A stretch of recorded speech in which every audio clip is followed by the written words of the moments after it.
Eu quero então começar essa palavra de hoje com um pano de fundo dentro dessa série Shekinah. E eu quero desafiar você, se você já não fez, você começar ainda hoje a assistir uma série que está no Netflix, que se chama The Chosen. É uma série que vai reforçar muito do que nós estamos e vamos falar aqui nesse próximo mês. Ontem eu e a minha esposa estávamos vendo nos episódios que nós vimos ontem, foi o episódio primeiro que Deus chama Simão Pedro, um pescador que estava vivendo um grande conflito naquela época, tanto um conflito pessoal como um conflito político e econômico ali naquela época, perseguido pelos romanos, e Deus então o chama. E duas cenas ontem me chamaram muita atenção. Primeiro foi esse momento que ele então chama Simão Pedro e um fogo começa a arder no coração de Simão. E o momento em que ele faz o primeiro milagre no casamento lá em Caná da Galileia. Eu aconselho você a assistir. Está na Netflix. Chama... Não sei se tem como escrever a palavra certa aqui, mas é The Chosen. Era uma série que começou com uma produção bem independente, de uma maneira bem inusitada pelos autores aí, mas a Netflix adquiriu os direitos agora e está rodando. Eu coloquei então como tema de fundo nessa série Shekinah, que nós vamos desenvolver durante todo o mês de dezembro, o tema escolhidos. Você pode virar para a pessoa que está do seu lado e dizer isso para ela: você é escolhido. Você crê nisso? Eu sou escolhido por Deus, eu sou chamado por Deus, não apenas para ser salvo do inferno. Deus não morreu numa cruz apenas para me salvar do inferno e me garantir salvação eterna, é muito mais do que isso. Romanos capítulo 1, verso 16, diz assim: pois não me envergonho do Evangelho, porque é poder de Deus, para a salvação de todo aquele que crê, primeiro o judeu e também o grego. O apóstolo Paulo aqui no livro de Romanos, ele começa a dizer para aquele povo ali: olha, o poder do Evangelho, o Evangelho tem que ser um poder revelado sobre nós. E eu quero dizer para você, meu querido irmão e irmã, é chegado o tempo de nós vivermos um Evangelho que condiz com Deus a quem nós servimos, aonde o poder de Deus será manifesto nas nossas vidas, aonde a glória de Deus será derramada sobre nós, aonde nós veremos Deus se manifestando nas nossas vidas e o poder dele se manifestando sobre nós. Você pode dizer amém por isso? Mas aí Romanos capítulo 8, verso 19, faz algo fantástico que eu queria muito que você prestasse atenção nesse texto. Romanos capítulo 8, verso 19 diz assim: a natureza criada aguarda com grande expectativa que os filhos de Deus sejam revelados. Sabe o que é isso, irmãos? O mundo lá fora quer ver eu e você revelando Cristo através das nossas atitudes. O mundo lá fora quer ver Cristo através das nossas atitudes, não apenas através das nossas palavras. O mundo lá fora quer olhar para mim e para você e quer ver o poder de Deus sendo liberado sobre a nossa vida e através das nossas vidas. Quem diz amém? Então eu quero te fazer um desafio. E eu queria muito que você levasse a sério esse desafio. Fazer de 2023 o melhor ano da sua vida. Fazer de 2023 o melhor ano da nossa história.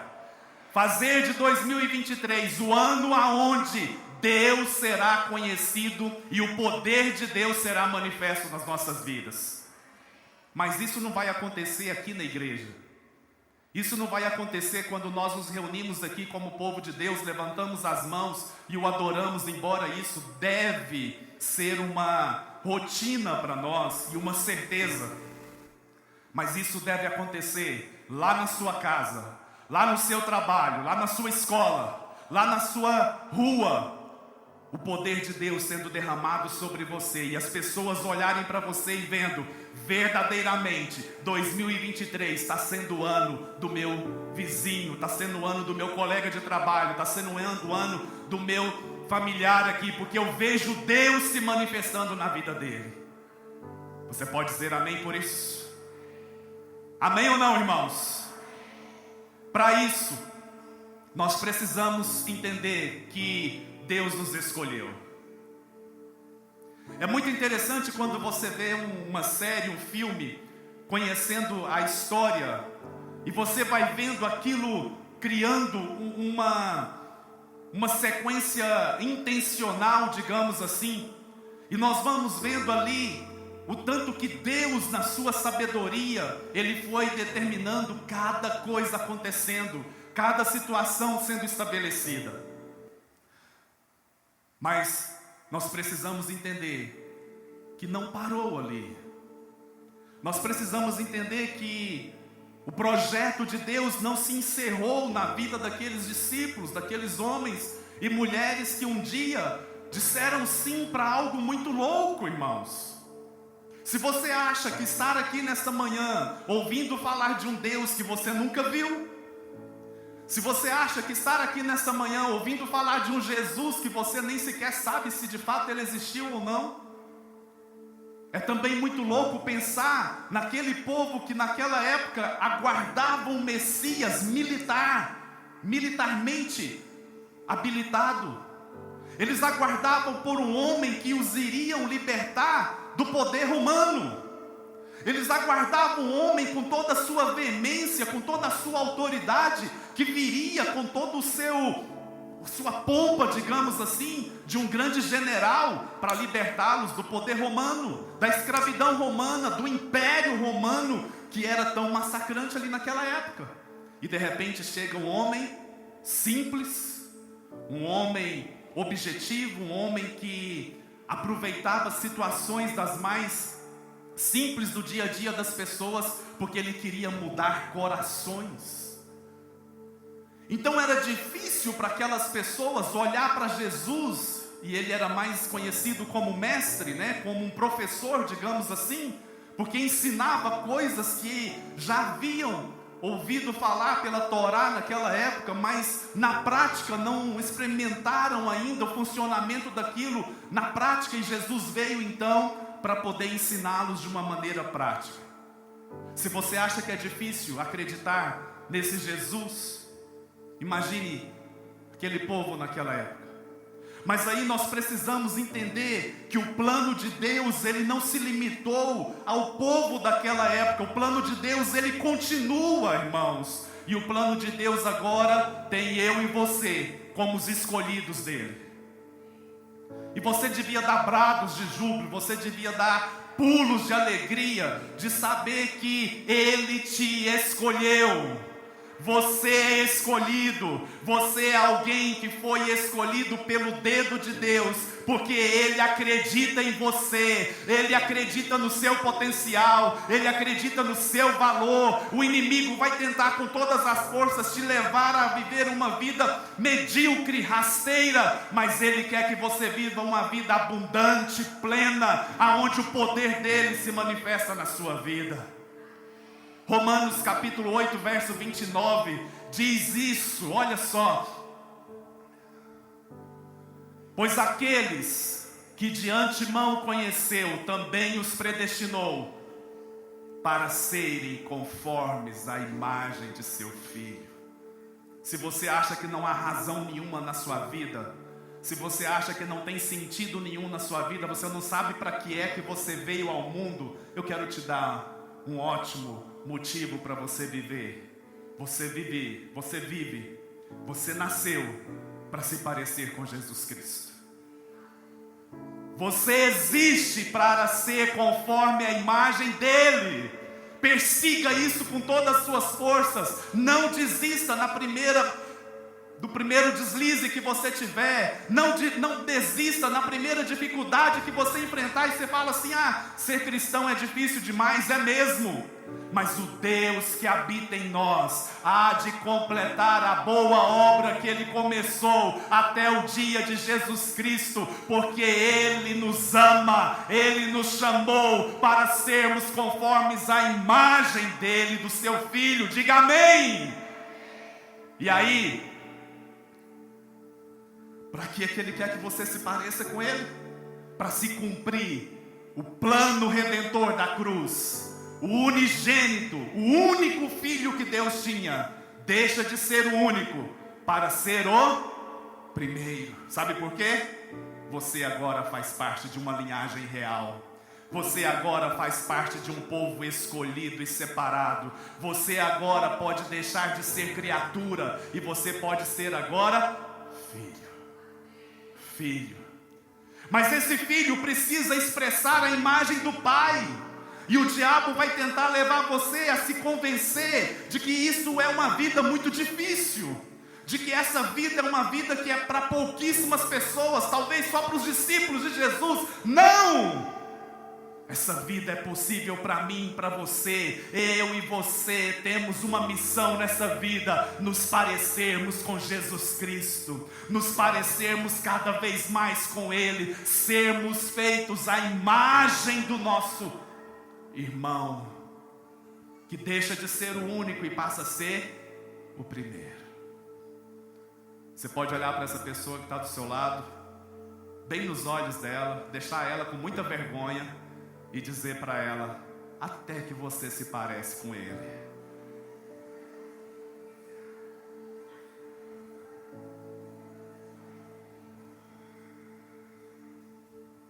Só que isso não acontece por telepatia, isso não acontece por osmose, isso não acontece por um simples tocar de dedos. Isso acontece por um andar junto, por uma comunhão, por um manifestar de entrega, por uma dedicação de entrega, onde eu estou dizendo: Senhor, eu acredito que andar com você vai me fazer parecer com você. Eu acredito que estar no teu altar vai me fazer parecer contigo. Eu acredito que quando eu estou ali de joelhos na presença do Senhor, eu vou passar a agir como o Senhor agiria. Eu vou tratar os meus irmãos como o Senhor trataria. Se alguém falar mal de mim, ao invés de eu querer revidar, eu vou procurar amá-lo como o Senhor amou. E isso vai nos mudando, isso vai nos transformando. Mas o que Paulo fala aqui em Romanos, olha, mais do que simplesmente te predestinar para ser dele, ele fez muito mais. Ele te justificou. Ele colocou em você agora a justiça de Deus. Então quando Deus olha para você, Ele vê Jesus em você. Quando Deus olha para você, Ele vê o sangue de Jesus sendo derramado na sua vida. E Ele diz: justo, justificado. Não há nada mais que pode nos roubar a certeza de que Deus nos aceita em sua presença. Pelo sangue de Jesus, o novo e vivo caminho que foi aberto. E é por esse sangue que nós podemos entrar na presença de Deus e dizer: eu sou teu filho amado.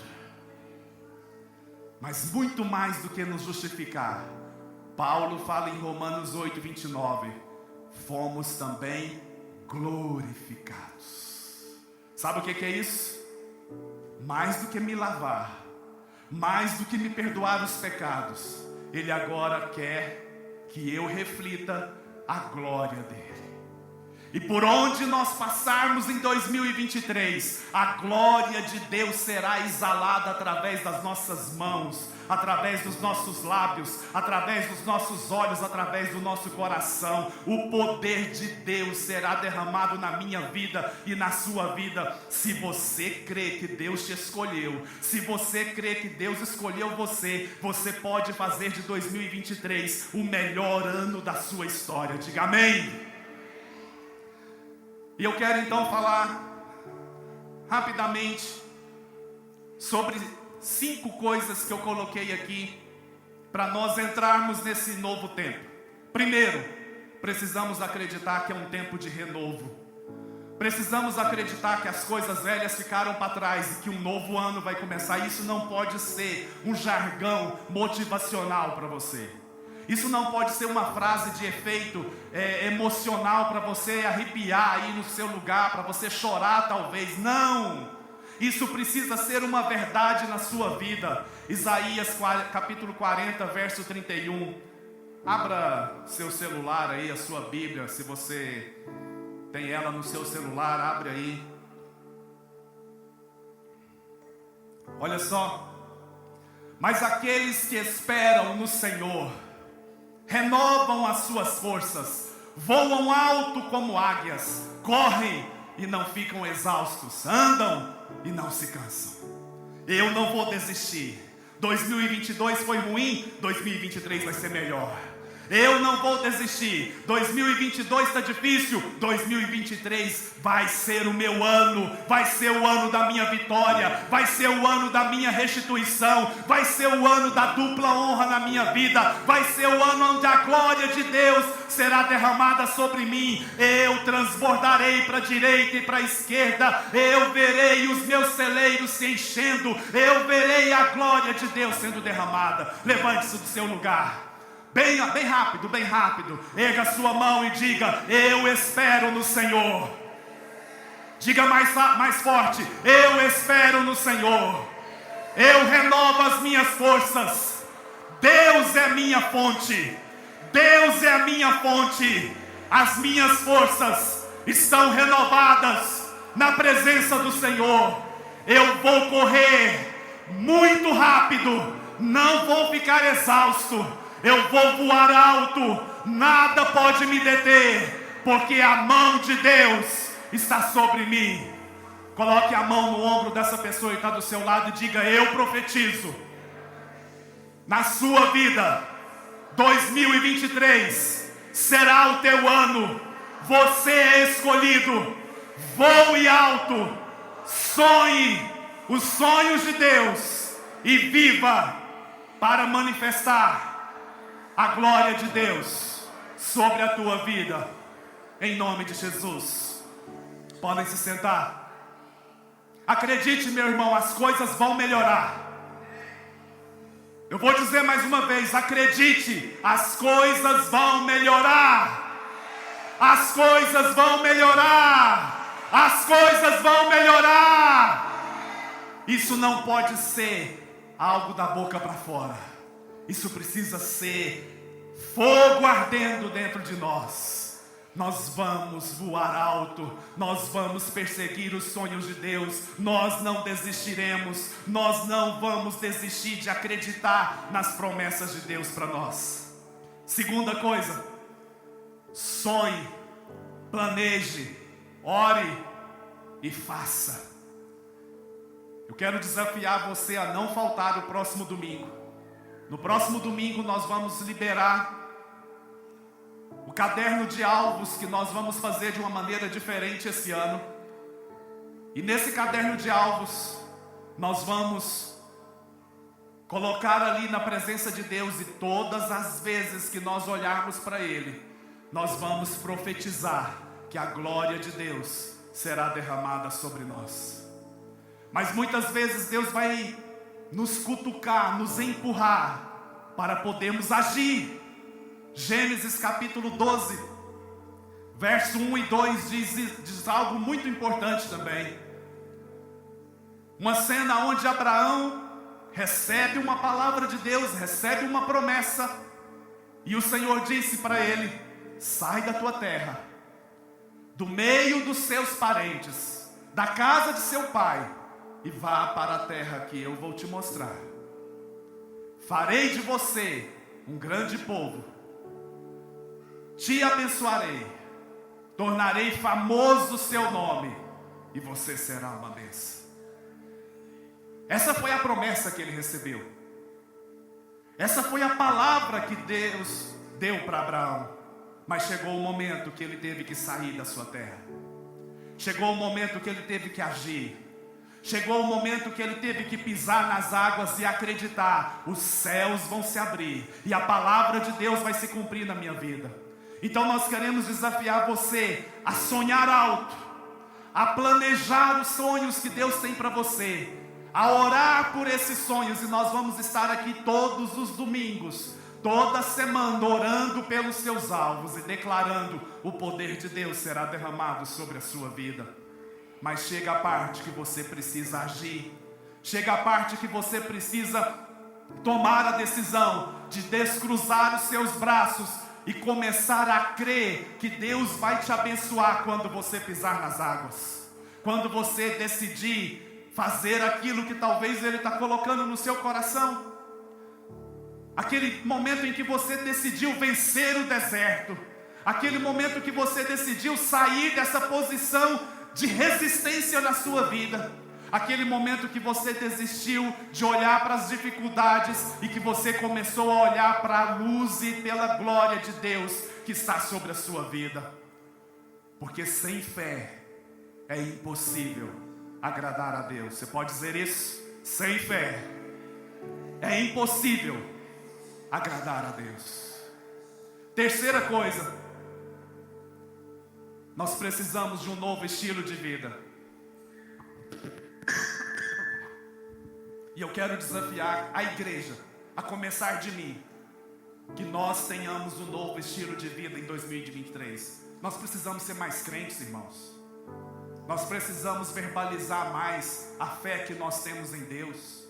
Às vezes nós paramos nas nossas rodinhas e nós só falamos das dificuldades e nós deixamos de falar do poder de Deus. Às vezes nós só falamos do inimigo e deixamos de falar do Deus que é maior e mais poderoso do que qualquer inimigo que esteja nos resistindo. Às vezes nós damos muito valor para circunstâncias e deixamos de falar do poder de Deus que se manifesta sobre qualquer circunstância na nossa vida. Então eu quero desafiar a toda a nossa igreja a ter um novo estilo de vida. Você pode dizer amém? Pode dizer amém? 1 João capítulo 5, verso 11 e 12 diz assim. Só mais meia hora eu espero. 1 João, isso. É este o testemunho: Deus nos deu a vida eterna, e essa vida está em seu Filho. Quem tem o Filho tem a vida. Quem não tem o Filho não tem a vida. É uma decisão que você precisa tomar. É um novo estilo de vida que você precisa ter. Você quer ter vida ou não? Essa decisão ela é particular. Essa decisão ela é pessoal. Eu não posso decidir por você. Ninguém pode decidir por você. Você quer ter vida, você precisa ter filho. O filho em você. Já tem 3 domingos que nós estamos falando muito, 4 domingos que nós estamos falando muito sobre isso. Que foi o mês passado que nós falamos sobre a porta estreita. Está na hora de nós pararmos de darmos desculpas, irmãos. Está na hora de nós pararmos de inventar justificativas para decisões que nos faltam ser tomadas na vida. Está na hora de nós sermos levantados como uma igreja de resistência ao inimigo. Porque nós estamos dando muita razão para as circunstâncias que nos cercam. E estamos deixando de seguir ao Deus que um dia plantou em nós a salvação eterna em Jesus Cristo. Quanto vale para você a sua salvação? Ela vale quantos domingos? Ela vale quantas entregas? Ela vale quanto de entrega a Deus aquilo que Ele fez por você na cruz do Calvário? Espera aí!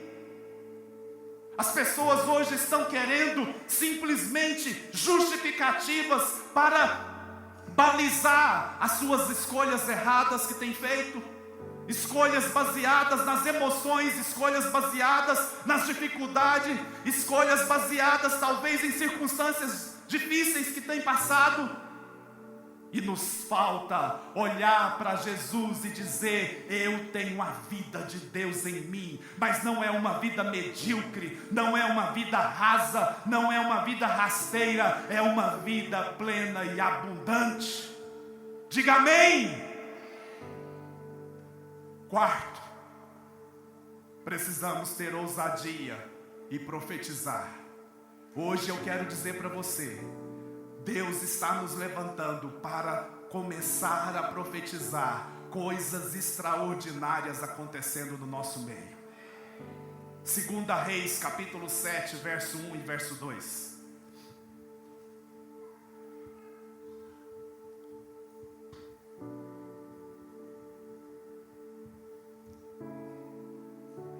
Eliseu respondeu: ouçam a palavra do Senhor. Assim diz o Senhor: amanhã por volta desta hora, na porta de Samaria, tanto uma medida de farinha como 2 medidas de cevada serão vendidas por 1 peça de prata. O oficial, em cujo braço o rei estava se apoiando, disse ao homem de Deus: ainda que o Senhor abrisse as comportas do céu, será que isso poderia acontecer? Mas Eliseu advertiu: você o verá com os próprios olhos, mas não comerá coisa alguma. A cidade estava sitiada. Havia uma opressão muito grande naquela época. Samaria estava cercada pelo inimigo que impedia qualquer pessoa de entrar ou sair. Os arameus estavam ali massacrando o povo naquela época. Não tinha comida na cidade. O povo estava a um passo de uma grande massa morrer de fome. E um profeta de Deus se levanta e ousadamente começa a dizer: as portas do céu serão abertas, milagres acontecerão aqui. E eu quero ser essa voz profética na sua vida e dizer: milagres vão acontecer na sua casa, milagres vão acontecer na sua vida, milagres vão acontecer nessa igreja. Nós vamos viver milagres aqui neste lugar, em nome de Jesus. Amém? Mas o inimigo vai se levantar. E olha só a expressão que ele diz: nem se Deus abrir as janelas do céu, não vai trazer fartura para a cidade. Ele não conhece o Deus que nós conhecemos. Ele não conhece o Senhor que multiplica qualquer salário. Ele não conhece o Senhor que faz chover quando a terra está seca e não há sinal nenhum de chuva. Nós podemos ver uma pequena nuvem sendo capaz de carregar tamanha glória de Deus sobre a nossa vida.